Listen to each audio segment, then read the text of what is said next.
Hello, this is Sarah and welcome back to my channel. In this video, I'll be showing you how to make the paper Ocotillo. Please like this video below and subscribe to my channel. You could also find the supplies and the template linked below to cut with your Cricut, Silhouette, or other cutting machines. First, cut the petals on red cardstock paper. You can do them in 3 different sizes.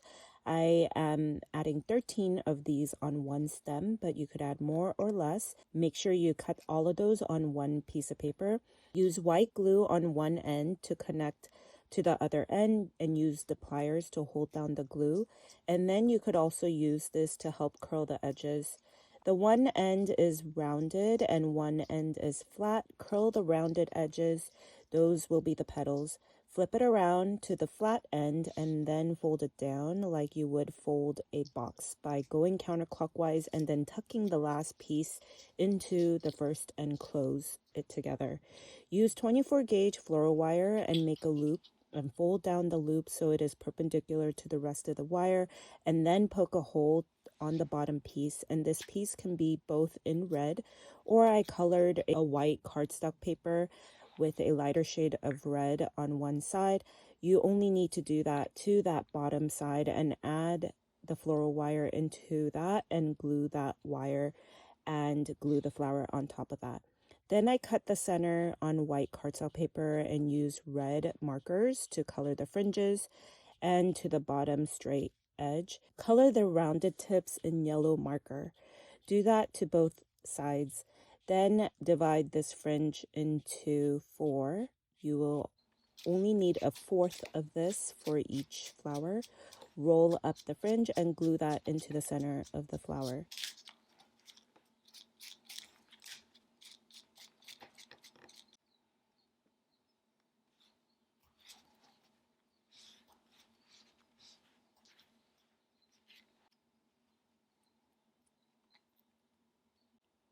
Then add brown floral tape on all the wires of each flower. Make a few of these in 3 different sizes.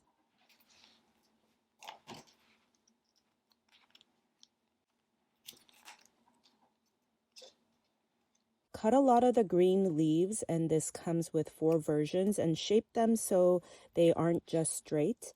Curl some in, curl some out. The leaves are the most important part for this, so make sure to cut plenty of them. Then start with the smallest flower and use brown floral tape and add a thicker floral wire, and add another smaller flower about an inch below, and continue down, going from smaller to bigger flowers.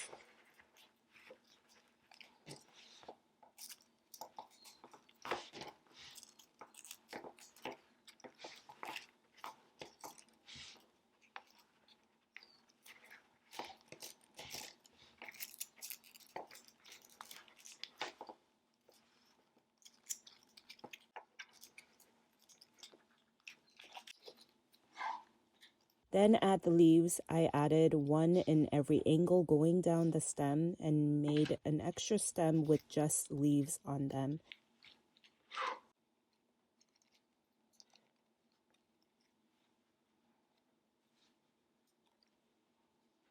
These are actually much taller, like a tree, kind of like a succulent, but I thought they looked so good in these pots.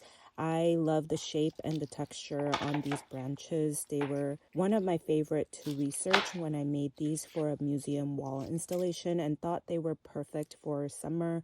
It's like the perfect summer plant to try making, so definitely give it a try. Please like this video below and subscribe to my channel. Thank you for watching.